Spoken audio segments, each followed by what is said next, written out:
va accueillir William Boichet, de la société Clémentine. Donc, tu es directeur général de Clémentine. C'est ça. L'application Clémentine qui a été lancée en 2012, si je suis correcte. La société. La société a été lancée en 2012, mais pas l'application, le site internet. Alors, explique-nous justement comment vous êtes passé de... Enfin, comment la société a évolué ces 5 dernières années et ce que vous faites aujourd'hui. Ces 5 dernières années, l'entreprise elle a pivoté 2 fois. Une première fois lorsqu'on a justement lancé notre application, puisque au départ la comptabilité en ligne c'était simplement de récupérer, on peut dire avec les boîtes mail, mais même c'est d'autres systèmes qui fonctionnaient également avec des espaces clients, c'était de récupérer les factures par le web. Et en fait on a créé une application donc 2 ans après la création de la société, qui nous a permis de commencer à automatiser les flux, donc devenir une fintech en fait, et les flux financiers donc bancaires. Et le deuxième pivot, ça a été encore 2 ans après, lorsqu'on a compris qu'on pouvait, on pouvait automatiser les écritures comptables au lieu de simplement faciliter la récupération des données, des datas. Ces datas, on pouvait aussi les transformer en données comptables de manière automatique. Et donc, on a commencé à travailler l'IA avec du ML, du machine learning et l'ECR sur la reconnaissance des factures. Et ça a été un très gros enjeu pour Clémentine. Vous avez développé tout ça en interne, donc vous avez des équipes de développeurs. Oui, on a tout développé en interne, j'en suis assez fier.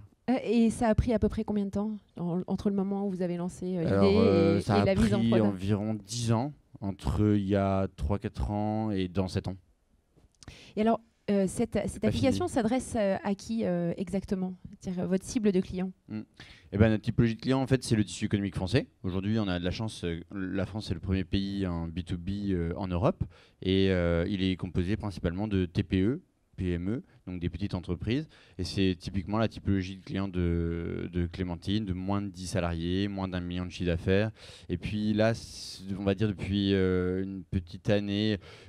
Avant le Covid, c'était déjà, mais avec la Covid, maintenant, on a vu une accélération. C'est aussi beaucoup les freelances, les consultants, ceux qui sont seuls en fait et qui se lancent à leur compte et qui n'ont pas forcément l'ambition de développer leur entreprise. C'est vraiment adressé à ce segment du marché B2B.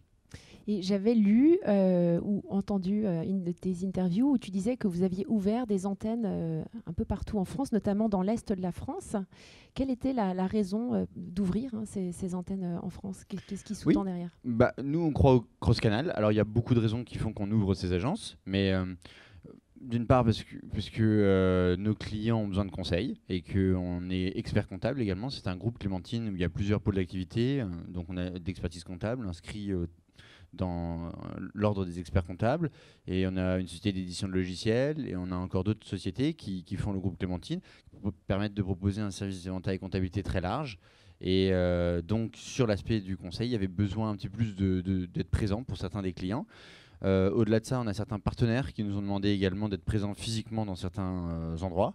Des banques, par exemple. Oui, des banques, c'est ça. Exactement, parce qu'on a noué des très gros partenariats bancaires. Tu peux dire avec qui? Cette année, oui, par exemple, le dernier que nous avons mis en place, c'est avec la BRED, une filiale de la Banque Populaire.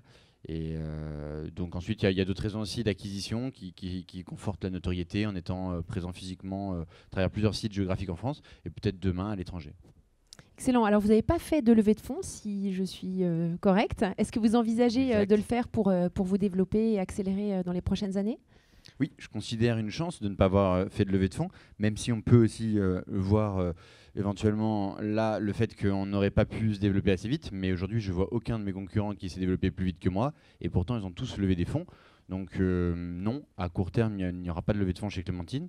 Ensuite, si je m'aperçois que le marché va plus vite que notre croissance et que nous ne pouvons pas suivre, à ce moment-là, je suis ouvert aux levées de fonds parce que je considère que c'est super quand on peut accélérer l'entreprise.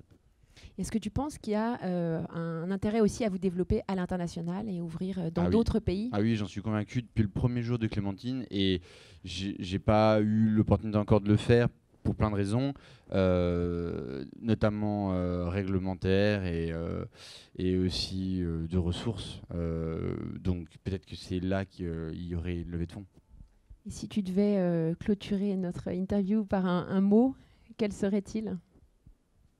Eh ben, je crois, et c'est ce que je voulais dire en premier, je crois que le marché de la comptabilité en ligne en est à ses balbutiements, que c'est le début d'une nouvelle ère, qu'on va sans doute devenir une très grande entreprise, Clémentine, en France, et peut-être nos concurrents ou confrères également. Voilà. Je crois beaucoup au développement de ce marché et aussi à beaucoup d'activités connexes à la comptabilité qui ont, à mon avis, beaucoup de cartes à jouer dans les prochaines années. Merci beaucoup, William, pour ton temps. Merci.